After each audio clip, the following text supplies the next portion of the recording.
Southern Vangard Radio. This is DJ John Doe, and to the left of me is my man.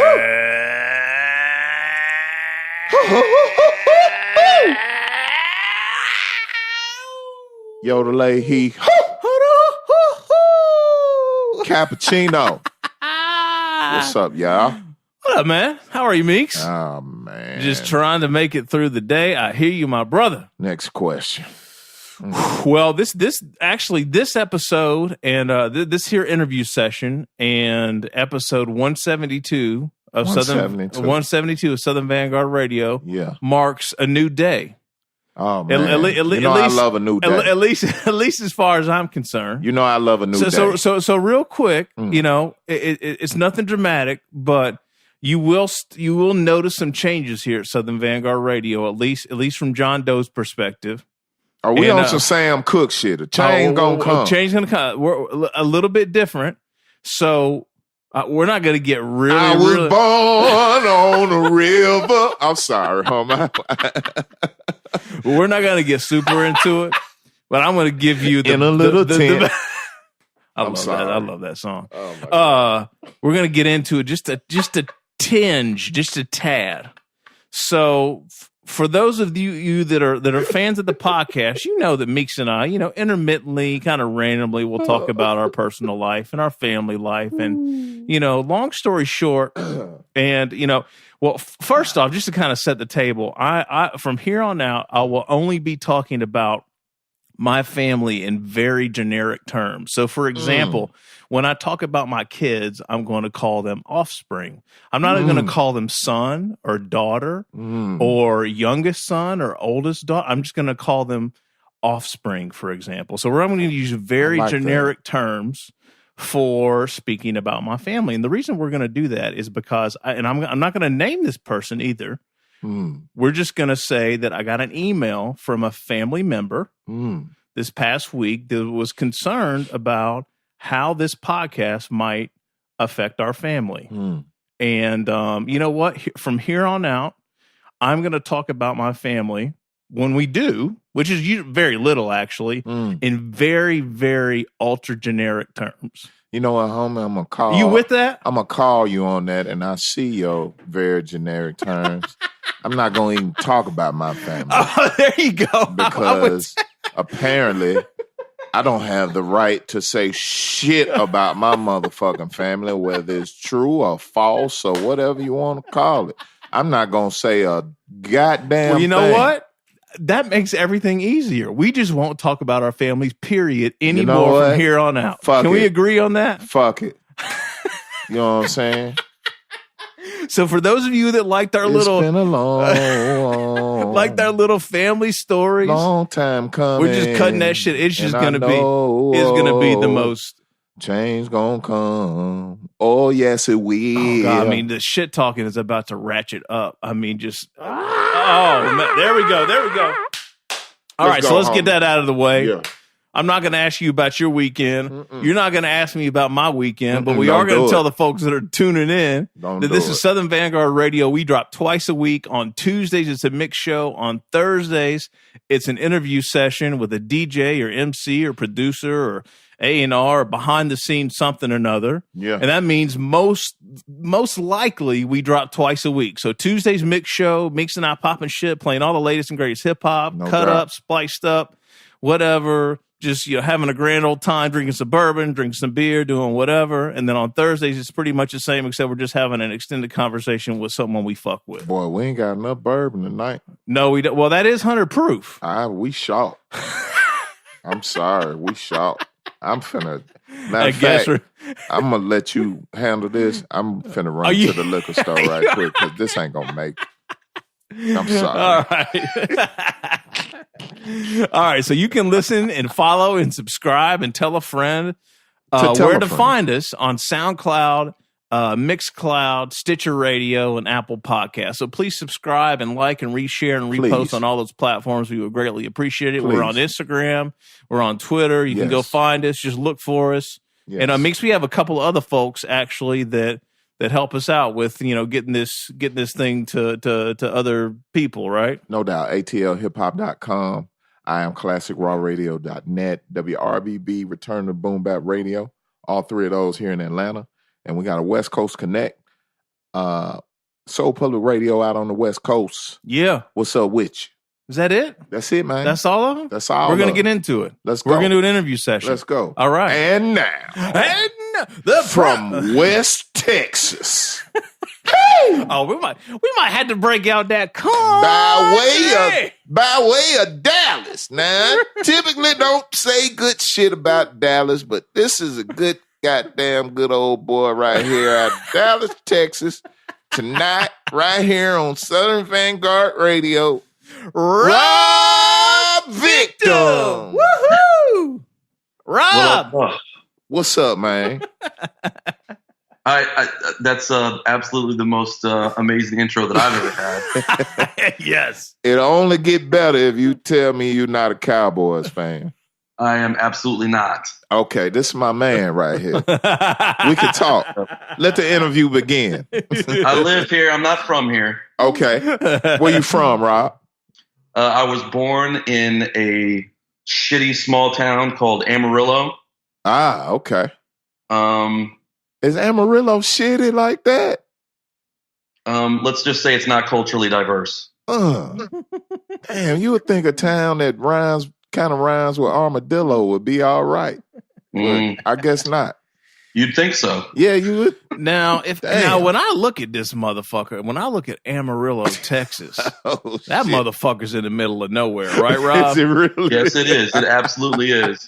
I mean, is it a one-horse town? Is that what we talking about? I mean, let's just say it's lucky that I-40 and I-27 intersected. Otherwise, it'd be fucking really, literally like in the middle really of nowhere. God damn. Yeah, it's because I-40 is major. Oh yeah. Yeah, it's a hub for all sorts of activity, none of which is good. There you go. Some cartel shit popping off. Talk to me, Rob. Well, nuclear weapons, all sorts of stuff happens there. Yeah, Amarillo. We got to party at Amarillo. Man. I mean, there's, Texas is really interesting. Rob, I've spent a little bit of time there on some can I say, I'm not talking about my family anymore. Can I talk about my work life? I guess I can. I've spent a little bit of time there for work. And I just did not realize how much gangster shit was going on in the middle of the country from like what Rob just mentioned, from obviously, the cartel shit, the Mexico shit. Oh, it go down in Texas. Dude, fucking I spent some time in Oklahoma as well, and I learned the backstory on basically how the internet was founded, and a lot of it started right there in the middle of the country with correct me if I'm wrong, Rob, you may know this story, but basically it was like abandoned pipelines.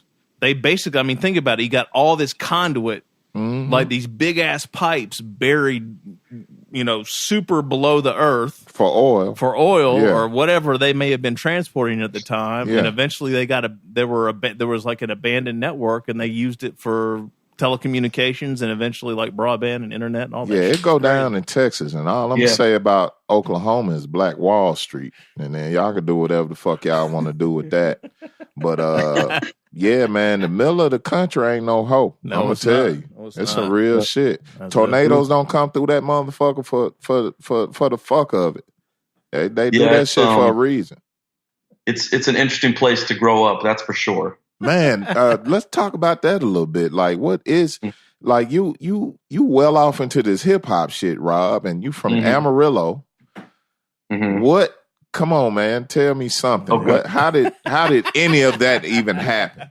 Man, so I was fortunate enough that I had a father. Both my parents were very, very liberal. And my father was a playwright and musician. Okay.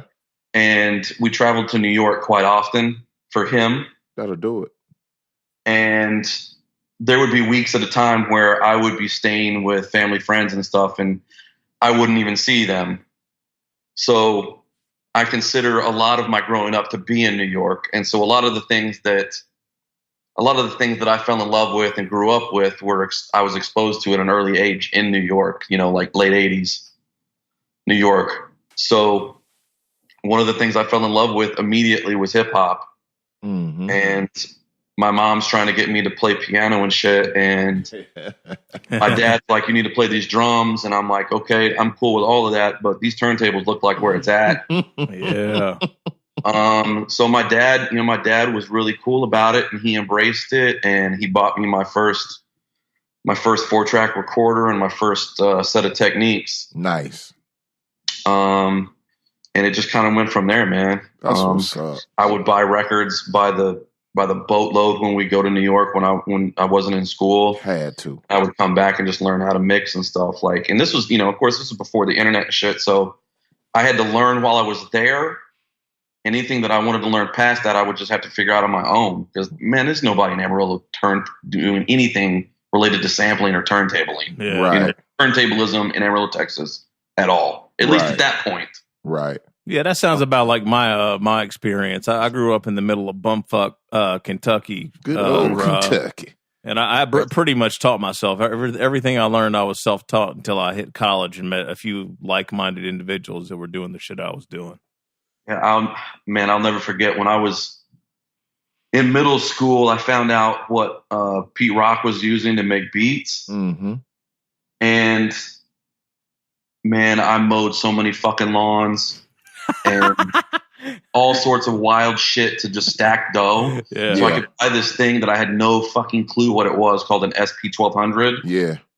I had no fucking clue what that thing was, but I knew Pete Rock was using it to make beats. And so I was like, fuck it, that's what I need. Dude, and then there was this fucking... Are you talking about mowing lawns in Texas? Yeah, I mean, in the middle of bumfuck nowhere, yeah. Okay, so we're not talking about no half-acre type shit either. No. I mean, like big-ass yards. I already know. Cadillacs with horns on the front of them and shit. Oh, man, Yeah, boss man. hog shit. I got you. God damn. Yeah. That's awesome, man. Yeah. That's and awesome. I buy an SP1200 that had to be mailed. They had to like look through a fucking catalog to find it. Yeah. Because these fucking guys had no idea what that shit was. They're like, man. would you like to buy a guitar? No. I don't want a fucking guitar. I want this fucking thing. I want this box that's slanted with buttons on the top of it. I want this shit. Can you get it or can you not? You're wasting my fucking time. I already know how that transaction went. And let me just say that parental support is everything. Oh, hell yeah. When it comes to this hip hop shit. Because for me, it just came out of nowhere. Like I wouldn't expect my mom to be nowhere near cool with this shit. Yeah. But when you wake up Christmas morning and you got Long Live the Cane and Bismarck is going off and your Christmas stocking, I'm like, she fucking with me. I'm gonna see how long I can milk this shit. You know what I'm saying? So it's just like, and for me, that was like me on some MC shit. So to get a Kane record for Christmas, like the first shit, like in 88, 87, 88 or whatever it was, that was the beginning of it all for me. So parental support is everything. We always tend to ask that question at the top. Yours is very interesting though, man, because of the geographics of it all. You know what I'm saying? Now, like John said, Kentucky, I'm from Memphis. You know, Texas is a monster. Like, yeah, man. I'm just like, we should be talking to Rob, the banjo specialist. You know what I'm saying? Hey, Rob, so what kind of crazy shit did you see in the late 80s going to New York, man? Like, do you remember anything specifically? Oh, yeah, fuck yeah. I remember. So another thing that was, just my parents never shielded me from anything either, which I was very fortunate. I love that, man. I love that. So like just world events and things like that, I was hip to, like I was aware of the Cold War and all that wild shit that was going on when I was a kid.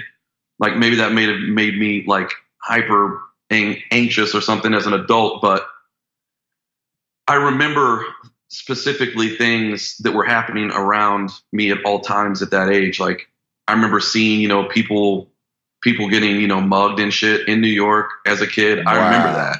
Wow. But growing, like being, you know, like born in Amarillo, like you don't see shit like that at all. So just the hyper difference between the two worlds that I was living in was crazy.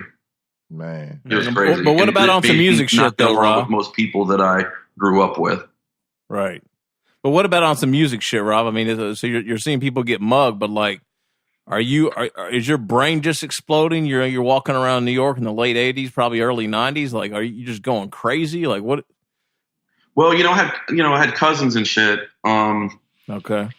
And we were listening to, you know, like it was really kind of before like blend tapes and stuff. Okay. Like we were just listening to, you know, like the radio.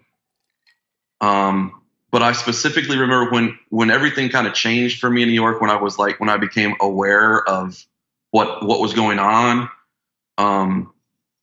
was the day that Gang Starr's Daily Operation record came out. Woo! Oh shit. That was kind of the album that kind of changed the course of my entire world. Yeah, I would imagine New York was on fire that day. Yeah, and I remember specifically the day that I bought the album. I remember everything. I remember the temperature outside. I remember everything about that day. That's ill.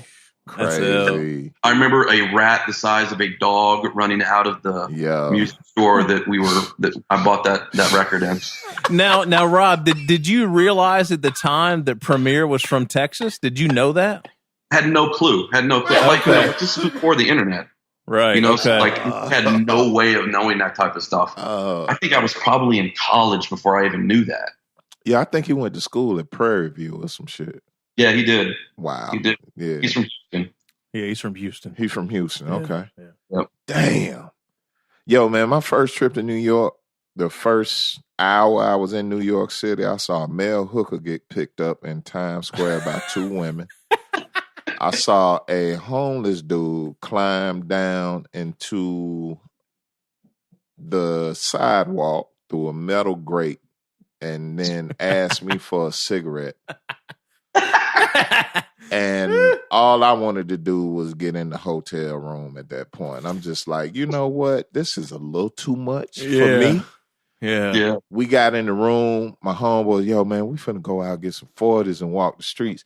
I was like, okay, I'm gonna hold the room down. Y'all can have that shit. Good, yeah. Y'all got me fucked up. I've seen enough. Yeah, I remember the first time I saw real New York, because I went there as a kid on some tourist shit, but the first time I saw real New York and I saw a motherfucker in broad daylight, 1 p.m., fucking 300 people walking down the street, just holding himself up against a wall, just taking a piss on the sidewalk. I was like, God Yeah, that's damn. New York City.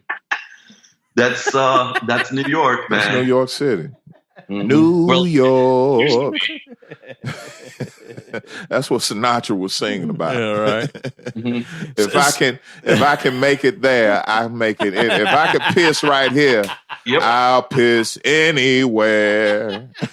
I'm telling you. So Rob, what made you think you could do this shit, man? I mean, you were kind of telling the story with, you know, you saw Pete Rock had a SP 1200. You probably saw, I don't know, an S950 maybe in there too, or what made you think you could do this shit, man? When did you hit your stride with all this brand new unknown equipment? I was never really good at anything. Like, I was not good at sports. I wasn't really good in school. Like, because I just wasn't interested in any of that shit, you know? There wasn't anything that attracted to me, anything like that. So something about what that music was that I was hearing and wanting to do that inspired me. And I was like, this is what I'm here for. This sounds so stupid, but I literally knew that that's what I was meant to do. That Daily Operation record is what made me want to make beats for the rest of my life. Yeah. Yeah, it's not stupid at all. But I mean, I don't know why I thought that I could do it. I just fucking did it. Yeah. I was fucking garbage on that SP1200. I didn't know what the fuck was going on with that thing. I had no clue. I ain't never heard nobody say they was garbage on the SP. That's crazy. The only thing close to that is John talking about his first venture on the tables. But what helped him was he had people around him telling him that, nah, that ain't it, homie. Yeah, I did. Yeah, my man Nate. Thank God for my man Nate. Who did you have people telling you was garbage, or you just knew for yourself? I just knew it was trash because I was listening to other records. I was like, this shit don't sound nothing like that. Hey, now let's be clear. I had an SP1200 for a very short amount of time. I mean, turntables is one thing, right? Right. Yeah. An SP1200, like people wax nostalgia, about all this shit and the SP and S950 and all these samplers of days past, right? And people have their, their favorites and whatever they do. I had an SP1200 for about 2 or 3 years. Yo, man, when you actually sit in front of that motherfucker and you trying to figure that shit out, even when you have some context, and because my first sampler was an EPS 16 Plus. Yeah. So I had some, if the SP1200 is the first joint you had, man, you're looking at this thing like, man, they lied to me. Fucking Pete Rock and Large Pro, these motherfuckers are not using this shit. Yeah, it's hard, man. I think some of the advantage that I had with that was that I didn't know that the S950 was the combo. I didn't know people were doing that, so I was literally having to really sample it, like at 45s. Or you could sometimes flip a 78 if the song itself was fast enough. But I didn't know that there was external equipment you could hook up. I didn't know there was another sampler that you could hook up to it and just use the SP for the drums. I had no idea. Everything I was doing was just off those pads. Yeah, that was more yards that need to be mowed, man. I need to and by the time I had the SP, I was like, fuck yards, man. I ain't trying to mow no yards. I got this thing in front of me now. Right. I did my fucking business. Let's do it. Man, that's crazy. That's dope. Yo, man, you still do both right now, if I'm not mistaken. You still a DJ. You still a producer for sure. Just the way that you came up and to where you are now, do you prefer one over the other, or are they both equally a part of your life? It's weird because, especially living in Dallas, my DJing is more of a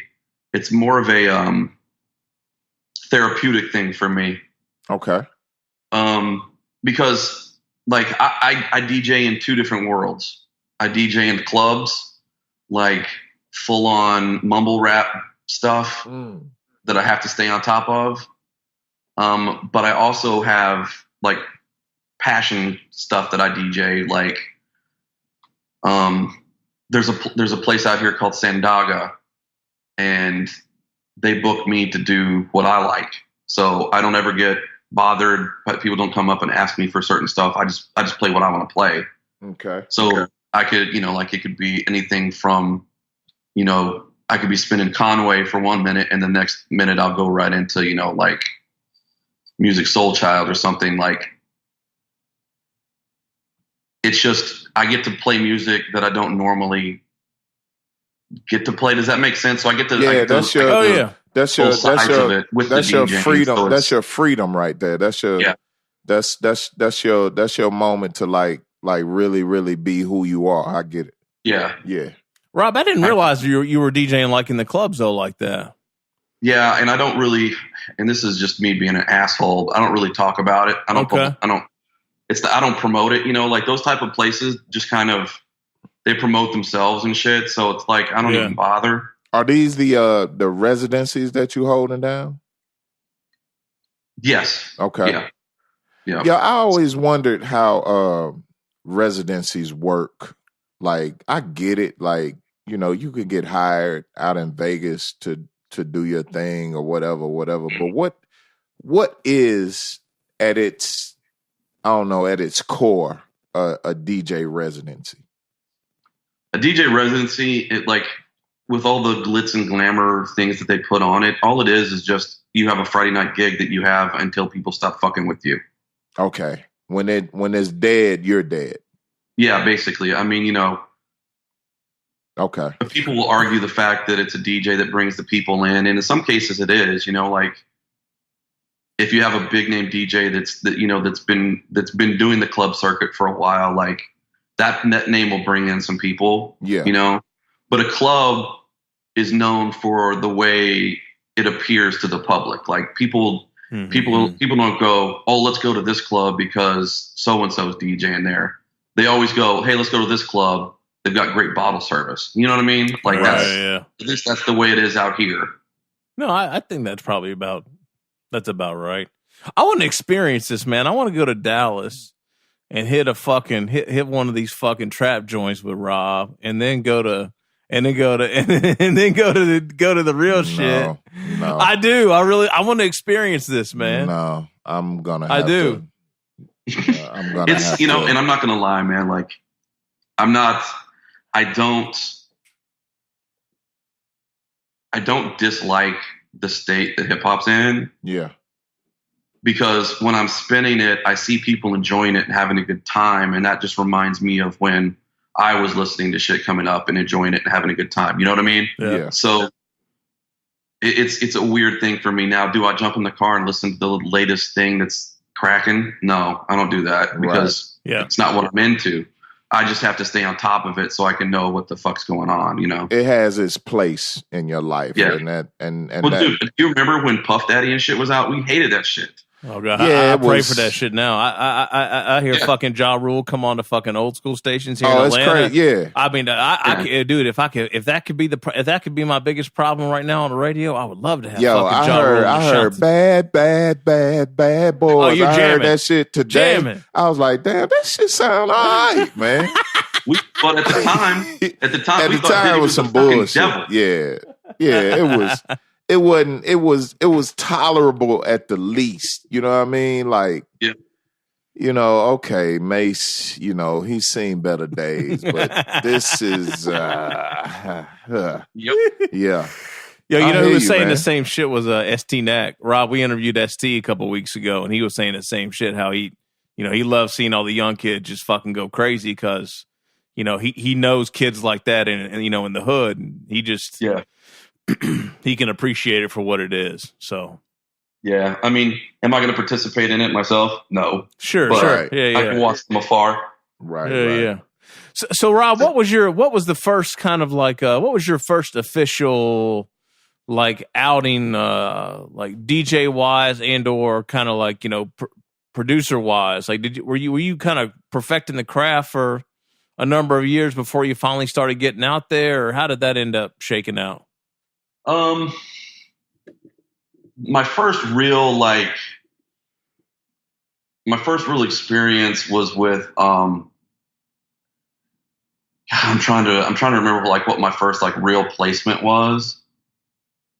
Y'all know who V-Zilla is? Yeah, he's an AOTP guy, cat or something, right? Okay, yeah. He's from Houston. Okay. And that was my first foray into like UndergroundHipHop.com era days. Okay. That was the first time like I ever really got anything that was halfway noticed, because he had a little thing bubbling just the way his presence online at the time, because online was so new at that point. Yeah. The first big DJ gig, I mean, I didn't even DJ. Like I was such a homebody that most people were unaware of anything that I was even doing. Yeah, but how did you get plugged in like with Dibbs and the 1200 Hobos and all that shit? Like, dude, the Dibbs combo is that's a funny one. So more West Texas shit. I went down to a city called Lubbock, where Texas Tech is. Yeah. Mm-hmm. And they had a DJ, like a record store / skate shop that was right off the campus. And I picked up the 1200 Hobos. It was Mr. Dibbs and Alias. what was the name of it? Turntable Scientifics. I know that tape very well. I almost broke that motherfucker. I listened to it so many times. It's so fucking that still today it's one of the greatest fucking mixtapes of all time. It truly is, and people don't understand that like that record is what like if it wasn't for that, like DJ Shadow and guys like that wouldn't have that wouldn't have happened. You know what I mean? Yeah. But on the back of that fucking tape that I bought was Dibbs' fucking phone number. That's during that time. Yeah, right. Yeah, and I fucking called him. I just fucking called him. And we started talking. I said, like, what are you using? And this motherfucker tells me, oh, like, I'm sampling. He had you remember the Emax? Oh, yeah. Keyboard? Well, Baldwin had a version of it that was like a little doper, apparently, but it was the same keyboard. And that's what Dibbs was making all his beats on. So that's how we just started talking, man. And that's crazy. Several years later, we reconnected, and it was just like, it wasn't one of those things like, do you want to be in the 1200 Hobos? It was like, you're in the 1200 Hobos. Oh, that's cool. So, yo, man, phone numbers on the back of record covers and on record labels and shit like that. That was a instant dare. Oh, God, it really was. It was like, hey, here's my contact info. Call me. Yep. You know what I'm saying? And I don't think I've heard a bad story out of that shit. You know what I mean? Like, personally, for me, that's how I got my first shit out on the West Coast. Motherfuckers was mailing shit out, and the motherfucker just called us one day. Right. Like, yo, what's up with this shit? Like, I'm trying to fuck with y'all. What's happening? Well, shit. Thanks for calling. And you can fuck with us. What you got? Yep. Man, that shit's fucking awesome, man. It's wild how much more complicated the real world makes things. Right. If you just allow your ignorance and stupidity sometimes to let you get there. Right. Yeah, man, got to get out of your own way. Yeah. Yep. Yeah. Pick up the goddamn landline and that rotary dial and let me see if this shit is real, man. That shit was fucking crazy, man. That was some good goddamn times. That was some good times. Now you can block a motherfucker and all kinds of shit on your goddamn cell phone. You ain't got a landline. I know I don't. No, I don't have. Well, I do have I kind of have a landline. I have zero landline in the house. Yeah, I have a landline for my offspring and my and my. See, I'm trying to find places to drop this in. I have a landline so my offspring can use it if they need to call me. Mick, you fucking with this? I am. You're fucking with it, aren't you? Because both my offspring have cell phones, so I don't need a landline. And that's gender neutral, by the way. Exactly. That's why, exactly. That's why it's offspring. I've been racking my brain today. I'm like, what term can I use for my spermatozoa? Hell no. Oh Lord. All right, Rob. I'm sorry, man. That's just what happens here. Oh Lord. Okay, so Dibbs. No. Yeah, it's funny, Rob. I think I've seen that keyboard before because I Dibbs is a friend from way back. I can't believe that you and I actually never crossed paths somehow. Because John Doe always gets confused with the John Doe from the 1200. Yeah, the John Doe from the 1200 Hobos, and Dibbs used to always give me shit for that. I was running around, the Midwest and the South with Egon and Count Bass back in the day, and we were always going up to see Dibbs, and we brought Dibbs down to do a couple shows in Nashville in the late 90s and early 2000s, man. I don't know how we didn't cross paths, but did you ever go to the Scribble Jam stuff? Oh yeah. I can't believe we never crossed paths. Yeah, that's ill. I think I was there for the last 4 of them. Hey, Rob, we even went to Scrabble Jam. You don't even remember that shit, do you? What was Scrabble Jam? I don't know that. Was there a Scrabble Jam? Yeah, one of the dudes was kicked out of the Scribble Jam shit and decided to do his own that's shit. When so he called it Scrabble. jam. Yo, that's wow. crazy. Yeah. Yo, Rob, do you remember? I remember a couple of Scribble Jams vividly. The one that bugs me out the most, and I know like a ton of people came through there, like Eminem and Juice and all this shit, right? But the one that bugs me out the most is to see Scratch Bastard doing his thing now, dude. I remember the first DJ battle I think he ever entered might have been at Scribble or something. Anyway, it was super early, and I remember he did this fucking Star Wars theme. Were you there for that one? I was there. I was on stage. Yep. Oh, wow. Shit. Wow. Yo, man, that is so dope. We were all standing around like, what in the fuck? Yeah. Wow. Yeah, that was crazy. That's dope. Yeah, he is like he's probably one of the top turntablists in the world. No like doubt. I can't believe he doesn't. Like all DJs respect him and know who he is. I wish the rest of the planet knew more about him. Yeah, totally. Because he's fucking incredible. He is incredible. He's been incredible for a long time too. Yeah, it's crazy. That's ill, man. I can't like that. The type of shit that they do, like. Man, I can scratch a song into the next song. Like that's about as much as I can fucking do. Yep, that's about me, man. That's about me. I know enough to be semi-dangerous, but those guys are on some other shit, dude. Yeah, it's wild, completely wild. So Rob, I admittedly didn't know about your DJ background. So I mean, most of my background or reference with you is from a producer standpoint. Like, would you feel like that's probably what you're more well known for is your production? Oh yeah, absolutely, okay. absolutely. Okay. I never really embraced the DJ thing. Like I went on the road DJing for rappers, but it was never anything that I really built on. But the real passion piece for me was always making the music. Mm. Yeah, you made some great music too, man. We're talking about, Brother Ali, Ray Skull, Don Will and Von P, Tanya Morgan, Mr. Dibbs, Hangar 18, many others. Like that's some good company right there. I've been really blessed, man. I'm not gonna lie. I've been really blessed. I've been put around really good people, and just when you have good people and people make good music, sometimes it just works. That's what's up. For every one of those, there's a shit story behind something that didn't work, though. I believe, you know what I mean? I believe it. Would you like to share? Is there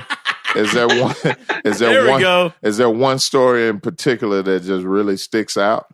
Shit wise. Man, there's thousands. Yeah, I mean, I'm always the nice guy, so I'll punt. Say no. You can punt. You can punt. That's fine. That's fine. We can punt on that. So Rob, I probably really became probably more aware of you through a mutual friend of ours, Vanderslice. Yeah. Just kind of over the years. How'd you and Vanderslice connect? What's the story behind that? That's got to be some story, I'm sure. I'm sure there's a medium rare steak. That story actually starts at Scribble Jam. Wow. Oh, really? Okay. Okay. I became really good friends with Awar at Scribble Jam. Okay. And Icon the Mic King. And they introduced Vanderslice and I. At that point, I've to this day, Slice and I have never seen each other in person. Oh shit! Wow. Really? Everything has been internet and phone. Damn, that's like it's never been in person. Damn. Why'd you guys connect so well, man? I think it's just because we're both assholes. Okay. All right. And we both just have a real love for authentic things. Authenticity has its place for sure. I think it's, there's the passion piece behind, like the sampling and digging for records and finding that thing that nobody's heard before, and then flipping it. Because, he and I will go back and forth with stuff that like he'll find stuff that I didn't even know existed, and he'll hit me to things that I didn't know existed, and likewise, vice versa. It was just, we just respected each other. That I don't even. I mean, I don't even know how to explain it. You know, like just when you know you hit it off with somebody and you just can talk, and just be real with them. He and I've been like that since day one. Yeah. Awar and Icon were like, you need to talk to this guy. And so we just started talking. This was Instant Messenger, AOL Instant Messenger. Oh, yeah. That's how I met Vanderslice. Was on the fucking internet. Yeah. I don't even know how. I think, Oh, no, I know how. Mr. Lawson introduced me to... Shouts out to Mr. Lawson, Mr. man. Lawson. Damn, that's a fucking name that I haven't said in a while. Right. Yeah, Mr. Lawson. I don't know why he introduced me to this guy. But, we just fucking hit it off. And this is right around when Meet John Doe came out. And he was just asking me mad fucking questions. And, we just kind of hit it off, and he was on some record shit. I mean, it kind of sounds like your story a little bit, Rob. He was just it's identical. He's just a good dude. Yeah, he is a good dude. No I mean, for all the shit talking and all the, all the crazy shit that, he's always been on. Yeah. He's really a fucking good dude at the end of the day. He really I believe it. He really and his new album is incredible. Man. Oh, yeah. Oh, yeah. Yeah. Man. We were lucky enough we interviewed him and Green Steez about a year ago now. God, was it a year ago, Meeks? I guess it was. So. And we were lucky enough. He hit us off with a couple joints early. Yeah. And, man, it's just so dope to see that project finally. Yeah, we knew that shit was going to be crazy then. Yeah, man. The best, the best record money can buy. The best album. The best album money can buy. The best album money can buy, yeah. Best album money can buy. Crazy. Yeah. That Freddie Gibbs joint on there is insane. Yeah, it is. Yeah, it's nuts. God. So Rob, this is probably a good segue because you and Vanderslice are both, known for your kind of your love and affinity of library records. Mm-hmm. Let's talk a little bit about Kersey Castle, man, because I'd like to know what the genesis for all this is, and we haven't really talked about it, I don't think, on the show yet. Set the stage for what Kersey Castle's about and what you're trying to do with this thing. So like you said, I mean, I discovered library records, probably around the time everybody else was kind of discovering them, late 90s, early 2000s. And it was just, there was something about like the grittiness, and it was like, okay, you could see Charles Bronson shooting somebody to this. Right. It was just those vibes. You know what I mean? Yeah.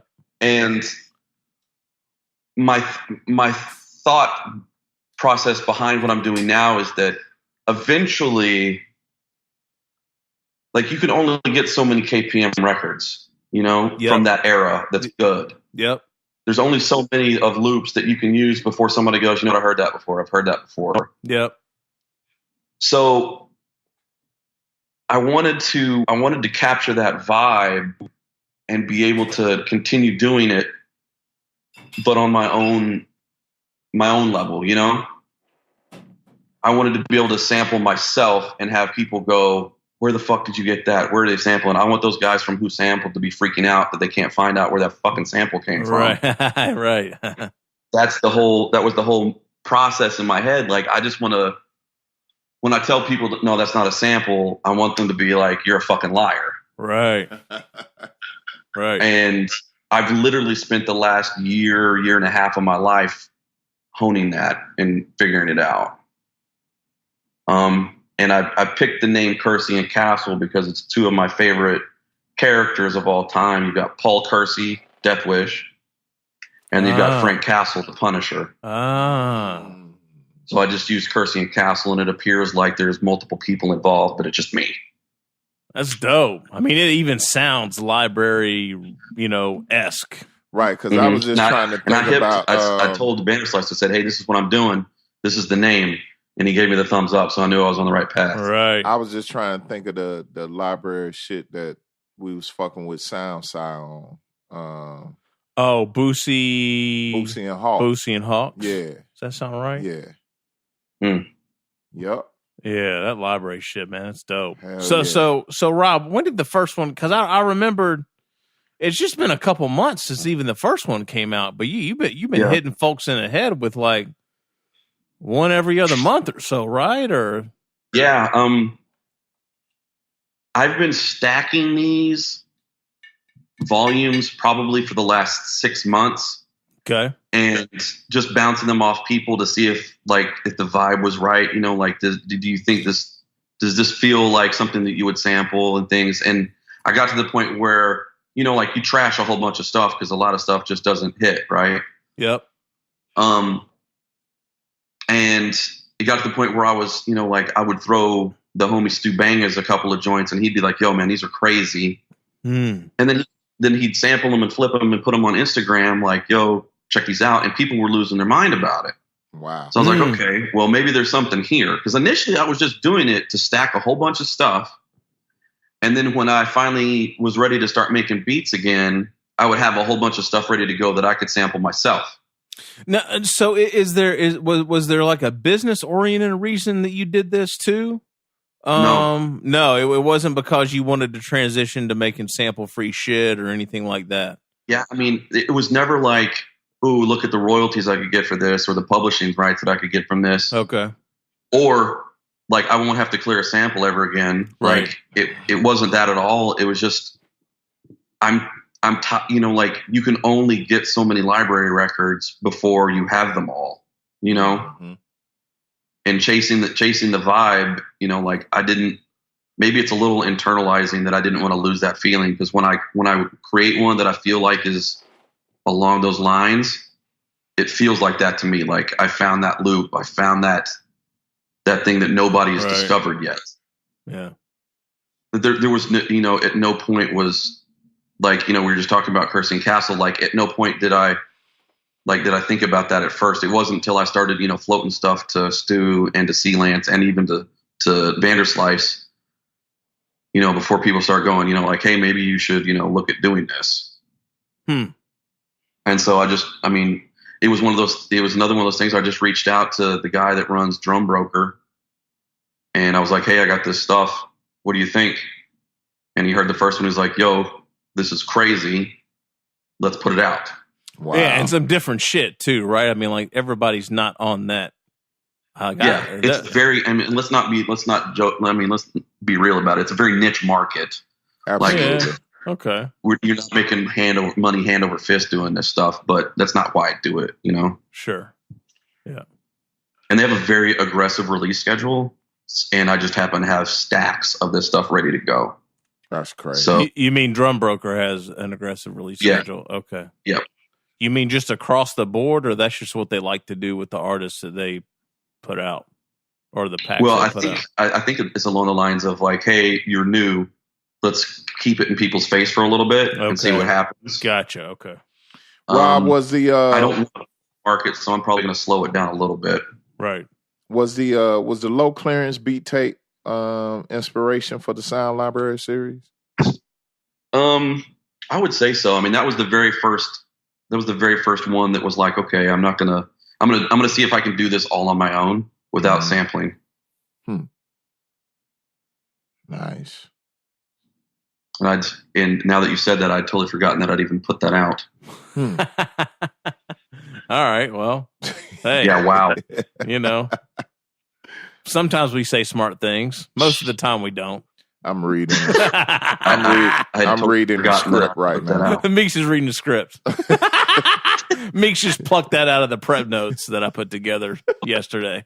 John's mad because I beat him too. No, I like it. You know, that's awesome. I'm glad you brought that up because I'd totally forgotten about that. Oh yeah, man. Low clearance beat tape from 2017. Yeah. Shit, I want to ask you about Progress. Okay. Yeah, because where am I? Pardon me. Oh, the Cambodian joint? Yeah, like that's what piqued my interest on that. When I saw you did this for the people of Cambodia. Tell me a little bit about that and pronounce Khmer Rouge. Is that Khmer Rouge? Khmer Rouge. Okay. Mm-hmm. So this is a pretty cool story. Let's get. I'll just put that. I'll just say that. Let's go. My fiance is first generation American. She's half Cambodian, half Chinese, and without getting too crazy specific, her mother's Chinese, raised in Cambodia. During the mid 70s to late 70s, a group of people called the Khmer Rouge, ran by a dictator named, well, I don't even know if we call him a dictator, just a monster named Pol Pot, took over Cambodia and killed all the educated people, killed all the musicians. It's really, really wild. And we don't hear about it in the history books in the States. And I didn't know anything about it until she and I met 16 years ago. What year is this? I didn't know anything. That this happened?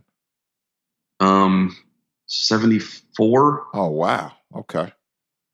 74, 75. I mean, I think it's 70. I think it's 75 is when it came to a head. Dude, I was 40 years old. We'd have to dig in deeper on that, but I wasn't born yet. Being that I was unaware, and I was like, well, if I didn't know anything about it, there's got to be other people that didn't know about it. Absolutely. And my fiance's father gave me these records that he had gotten out of Cambodia when everything went down. And I have them to this day in my collection, and they're in essence, they're Cambodian library records. Oh shit. And needless to say, if he had been caught with those, he would have been murked too. Yeah, absolutely. Wow. Absolutely. So they're super important to me, and just because they allowed me to get close to them and really know about the history of what happened to them and the horrors that they witnessed, like it's insane. So I wanted to do something to raise awareness to what had happened there. So I asked my fiance, I was like, do you think it would be all right if I did a project where I sampled this stuff, and labeled the song specific dates or cities? Like the first Progress record, all the songs are cities in Cambodia. Okay. And then the second Progress record is all important dates of Cambodian history. Wow. Okay. And both those records I put out through rappersiknow.com. Okay. And we put them out just to raise awareness of what was going on or what had happened in Cambodia. That's dope. That is dope. That's dope. That's super dope. I like that, man. I'm not up and on that's that. That's how I met Von P. Okay. Because he's on the first record. Now, is that the connection to like Ninth and all that too? With I don't know, that kind of that DJ clique he had for a while there, or no? That connection came through my buddy Jay Clip, who was a DJ out here. Oh, okay. He's from Jackson, Mississippi. That's where y'all know who Ginsu Dean is. Oh yeah, yeah, we know Ginsu's a homie. That's where Ginsu's from. There's most of the amazing, respectable people that I know come from Jackson, Mississippi in the music business. Ginsu Dean is from Jackson, Mississippi. Yeah, you didn't know that? No. Yeah. He was running around with fucking with fucking David Banner and all those fucking guys back in there. Yeah, man. Yep. That motherfucker might be my cousin. He might. I bullshit you not. No, man. I know. We laugh, but I mean, he could be. I did not know that. Yeah, man. That's crazy. Oh yeah, dude. Yeah, that's why Ginsu ended up doing. He's done a few joints here and there for Dave over the past little bit. That is crazy. Yeah. Rob, didn't Ginsu work on like some of Banner's like first demo tapes and shit, or no? Yeah, man. Yeah, like they've got a catalog together. Yeah, they go That's back. Crazy. Yeah, they go back, Meeks. They go back big time. Yeah, it's wild. Banner's one of those dudes that if you listen to, just for the life of me, I can't remember what the group was that he was in. Crooked Letters. Yep. I want to say Dean did some music for them. Yeah, I think he did. Wow. Yeah. But Banner could go on anything, and him over Dean stuff is incredible. Yeah, man. Against who I would like to apologize, man. We are gonna make that happen. We gotta interview him. We really do. This is totally off subject right now, but a sincere apology. I'm so sorry. He's another great guy. Yeah, we got you, home. He is a great guy. We bumped into Gensu quite a few times. Always been cool. You know what I'm saying? And we just got to make that happen. I didn't know. Yeah, man. I swear I didn't know. Talk about a motherfucker that just makes beats on an SP. That guy right there. Yeah, holy shit. Yo, he had some shit on either IG or Facebook a couple months ago that was ridiculous. Yo, and that shit that he did with that cat fucking 730. Is he from Dallas? Nope. 730 is from Jackson, Mississippi. Oh, he's from Jackson too. Damn. He's also one of my close friends. Oh, is he really? Wow. Yep. Oh, yeah, man. Didn't they do an album or they did? Was it an album they did, Rob? The 730 record that came out that had, I think most of 730 stuff has either Dean sprinkled in there or all Dean. So like the album that he did that had Sean Price on it. Right. That was all.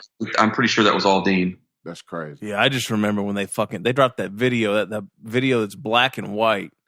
You know, crazy mount. You know what I'm talking about?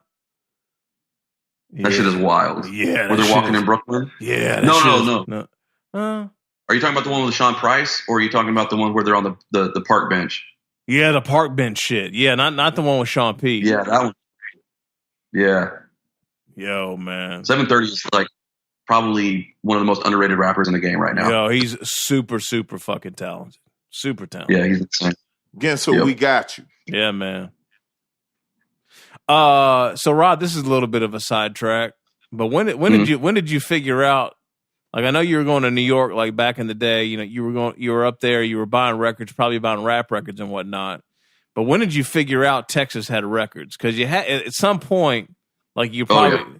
When did you figure that out? Because Texas had records. I guess they still have them. But when did you figure out you were in just the middle of just a massive state with just tons of dope shit just everywhere? It was pretty early, to be honest with you. Like I said, my father was really, really supportive of everything, and he would hit me to things. And like my dad's like collection of records was insane. I inherited those when he passed away, but he would, you know, like when we'd be listening to things, he would point out like, oh, this drummer, he's from Texas, or this bass player, he's from Texas. I was pretty aware of the talent that came out of Texas. I was probably a teenager when I realized that the digging world in Texas was heavy. Gotcha. You could walk into any record store, not particularly in the Panhandle, but like if we were visiting friends and family, you know, like down in San Antonio or in Austin, those record stores, you would find, you know, like the soul records and stuff that weren't up where I was at the time. And there would be sections that would say like Texas soul. Right. Or, you know, Texas big band music, you know, like the high school bands and stuff. Cashmere and shit like that. And yeah.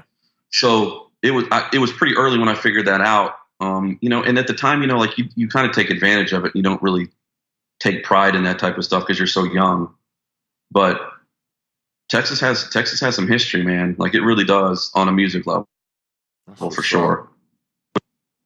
Black music out of Texas that time period is fucking incredible. That's dude. What's up. I mean, fucking incredible. Yeah, before the digging really started popping off, you know, like where people were like, there's stories of guys like ripping certain pages out of phone books so that other people would know where the record stores were. Oh yeah, fucking T-Ray.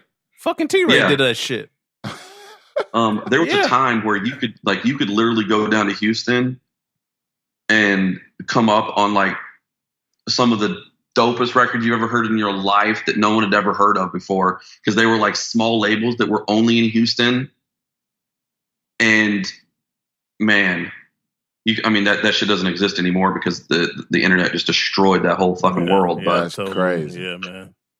Yeah, I watched bits and pieces of that Kashmir documentary. I have yet to see the whole thing, but I would love to. I met Conrad Johnson or O Johnson. Something Conrad like that, Johnson. Egon and I took a trip to Texas, and we actually went to his house for the first time. Wow. The first time that E met him, it was me and Egon. We went to fucking me and E went to fucking New Orleans. And no. We flew to Texas. We met up with the R from Chaotix in Houston. Russell, shout out to R. Yeah, or shout out to the R. We interviewed him a couple years ago, didn't we, Meeks? Yeah. And fucking, Russell, he would appreciate this if he heard it. He took us around to some spots, but he didn't take us to the spots. Mm-hmm. we went over to Shreveport and hit up this crazy little distributor actually that was real dope. And then anyway, somehow Egon finagled his way into fucking Conrad's house, and it was me and Russell and fucking Vic. The Mighty VIC was actually, he came out for the trip too. Wow. And we went to Conrad's for the fucking first time, man. It was fucking insane. That's dude. dope. I can only imagine the stories you have behind that. Oh God, it's crazy. That's dope. It's crazy. Funny enough, I went to see that movie. I went to see that movie by myself. I don't know why I went to see, but I saw, where I saw it, man? Fucking random. I saw it at the fucking Magic Johnson joint. And at Greenbrier? Yeah, that was the only, dude, that was the only place they were. Are you serious? Yeah, that's the only place they were showing it in Atlanta. Wow. And I went randomly one night by myself, man. And dude, that theater looked like a haunted house right now. Yo, man. But that would have been open at that time, right? When it came out? Hell yeah. Yeah. Hell yeah. Yo, man, I was in that fucking, when they got to the end of the movie and shit, and he passed, dude, I'm fucking in there balling up, fucking shedding tears in that motherfucker, man. I just remember meeting him and just that whole thing. Dude, you probably was the only motherfucker. I was the only motherfucker. I was in there watching that movie by myself, fucking crying at the end of that goddamn movie. Wow. I couldn't take it, man. It was just too much. I was just like that movie was like just the bow around like about 4 to 5 years of my life. It just brought back so many memories of that time. I just couldn't take it at the fucking end of it, man. That's dope as shit. Anyway, goddamn, how we get off on that? I don't know. Cool. Anyway, it was dope though. Anyway, man. But I mean, they're still digging out there now, though, Rob. Right? Like you can still come up on some shit out there. Thing, but it's just not like it used to be. I mean, I hate to be the old guy that's sitting in the corner, like, remember back in my day? Oh, we're old guys. Yeah, we're all old guys here. That's all right. It's very the much whole that, premise of this show. That's the whole premise of the show. Hell yeah, we the old motherfuckers, man. that's trying to keep our finger on the pulse or whatever the fuck this is. Oh Lord. Do y'all have like half price books out there? More or less. What's it called, Meeks? Oh shit, they got one in Decatur. They got one. Actually, they got one out here on Roswell Road too. It's called it's not half price books, but it's something like that, Rob. It's kind of like a little chain. Half price books is kind of like they're all over Dallas, and I think they're like in Austin and stuff too. But these guys were not hip to the record game at all. Probably like 10 years ago. So you could walk in, and occasionally you'd pick a gem, that was like $5 or $6 for like a CTI library joint, or like maybe a Skulls, break or something, something that would go for kind of high value, you would pick those out of there for like $5 or $6. And then out of nowhere, these guys figured out that they had value, and like just destroyed the fucking digging game in Dallas. Like just completely tanked it. Single hand. Yeah, I mean, I think that the record game period is just fucked up because big time now because all the fucking hipsters are buying record players and yo, dude, I literally the only place I go to dig now is at the fucking Goodwill. That's it. I can't go to a record store because they're charging like $25 for a beat up copy of Thriller. I mean, it's crazy, man. Oh my God. I was just about to say that. Like they're charging like premium for Thriller. Headphones off. What? Oh, it's bad, dude. Yeah, it's rough. It's crazy, man. I've got in you know, where I live, because I got to talk anonymously about that too. I can't talk about where I live anymore other than it's in the metropolitan area of Atlanta. But I've never had so many. That means I got to change the IG post and everything. Oh, we got to change everything, man. It's a big deal. Is fucked up. But I've never had so many record stores so close to me, yet not want to go to them in my entire life because they're just, you know, it's trash, not worth it. Yeah. Oh God. Damn, that's crazy. Curly mustache handlebar dudes ruined the game, bro. Yes. With typewriters. Goddamn Discogs. Them and Discogs actually fucking ruined it all. And French press coffee makers. Fuckers. Oh, man. All right. Let's talk about some positive with your copy of Thriller, sir. Yeah, right. Well, Rob, what's bring us forward, man. What's the newest, latest, and what's around the corner? For the foreseeable future, this Kersey Castle thing is where I'm focusing all my energy. I haven't, and this is crazy, but I haven't made a beat in probably like an actual beat. I haven't made one in probably a year. Since I dropped Shoot the Messenger, I probably haven't made anything. How you feel about that? I'm okay with it. Okay. I'm okay with it. You know, sometimes you have different places in your life where things make sense and some things don't make sense. Absolutely. And after Shoot the Messenger came out, I had it was a really, really crazy time for me because it was another one of those experiences where like if somebody had told me that I could have just reached out to Little Fame and I would have had a record with him, 20 years ago, it wouldn't have been a problem. God knows where I'd be, Right. But I made the record that I always wanted to make. And so it was like, what's the next step for me? So this is what it is, Kersey Castle is what it is. I do have two more records in a holding pattern right now that UndergroundHipHop.com is going to be putting out. Okay. It'll be I've got a joint with Big Twins and Sky Zoo. Nice. And then a remix of the Conway and AWAR joint off of Shoot the Messenger. Oh. And that'll be coming out probably on a 7-inch via UndergroundHipHop.com. Shouts out to UGHH. Yeah, man. Yep.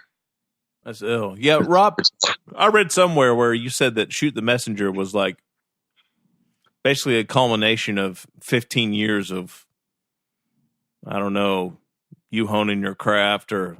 Yeah.